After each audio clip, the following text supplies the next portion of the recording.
nanti dan dikembalikan ke tanah untuk nutrisi bagi tanah. Nah, untuk pemahaman lebih lanjut, Ibu akan menjelaskan mengenai materi etikat. Di sini ada yang dinamakan ekosistem. Ekosistem itu sekumpulan makhluk hidup beserta komponen-komponen hidup yang saling berinteraksi di suatu lingkungan yang membentuk suatu sistem ekologi. Jadi sekumpulan makhluk hidup yang saling terhubung itu namanya apa? Ekosistem. Lalu di sini ada ekosistem alami dan ekosistem buatan. Ekosistem alami adalah ekosistem yang terbentuk tanpa campur tangan manusia. Seperti apa itu? Ada hutan, ada nah, ada juga ekosistem buatan. Ekosistem buatan adalah ekosistem yang dibuat dengan campur tangan manusia. Seperti apa itu? Dapat dipahami sampai sini? Lalu di sini ada komponen ekosistem. Ada komponen biotik dan komponen abiotik. Ada yang tahu nggak komponen biotik dan abiotik itu apa?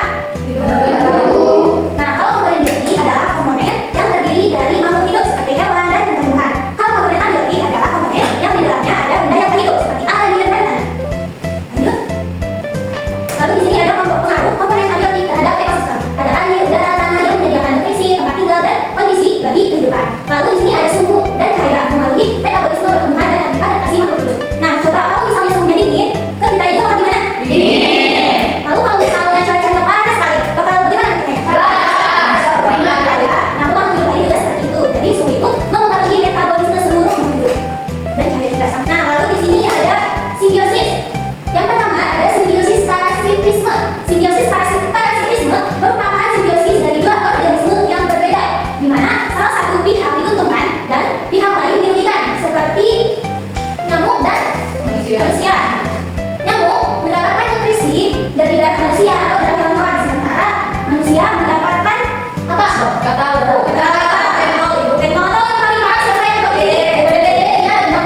Jadi kalau misalnya ada air yang menggenang, kalian harus membuangnya nanti jadi darah nyamuk.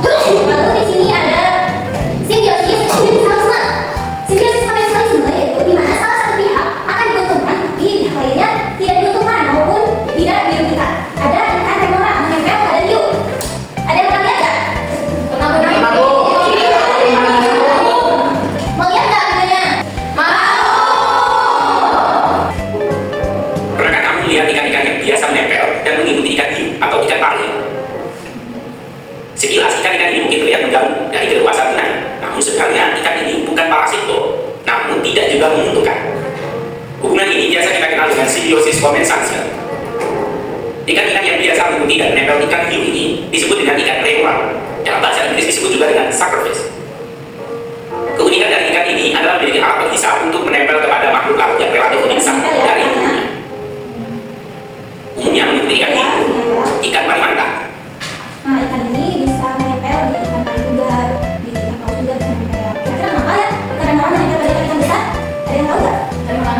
Ya, untuk transportasi untuk makanan jadi memang oleh ikan yang besar. Lalu di sini ada simbiosis apa? Mutualisme. Nah, simbiosis mutualisme merupakan simbiosis antara dua organisme yang berbeda dan saling menguntungkan. Di situ ada apa? Itu apa? Lebah mendapatkan makanan dari bunga, sementara bunga tergantung banyak buahnya. Sampai sini ada yang mau ditanyakan? Pak sudah paham? Nah, itu di sini ada peran manusia dalam ekosistem. Kalau ekosistem yaitu menanam pohon, menanam air, itu apa aja? Mari coba. Membuang sampah pada. Lalu tantangannya itu ada polusi dan perubahan lingkungan. Ada yang mengerti nggak dengan biotik itu apa? Aku Bu, boleh sila. Komponen biotik itu adalah komponen yang di dalamnya hanya ada makhluk hidup atau seperti hewan, seperti harimau, kucing, semut, dari tumbuhan seperti pepohonan yang ada di hutan atau perkebunan lainnya. Ya, tepuk tangan. Nah, sekarang ada satu pertanyaan lagi. Apa yang dimaksud dengan komponen abiotik? Aku Bu, ya. Komponen abiotik adalah komponen benda yang tidak hidup, seperti air, udara, tanah, cahaya. Udah, gitu. Ya.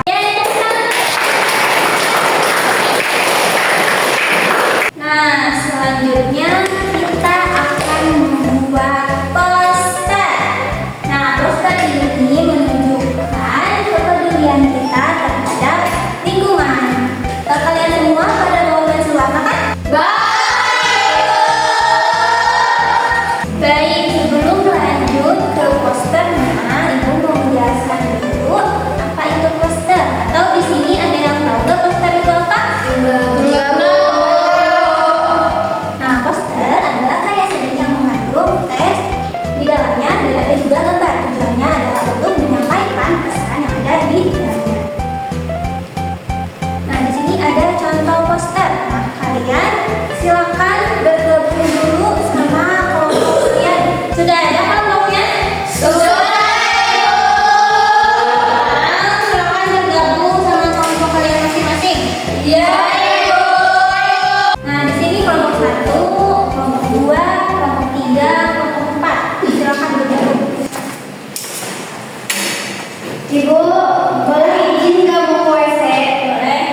jaga bumi ibu ya melindungi bumi ya melindungi jadi anak ibu harus menjaga hutan menjaga hewan ya agar begitu tetap bersih ya.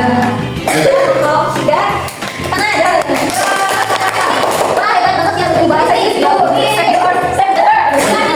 jaga bumi.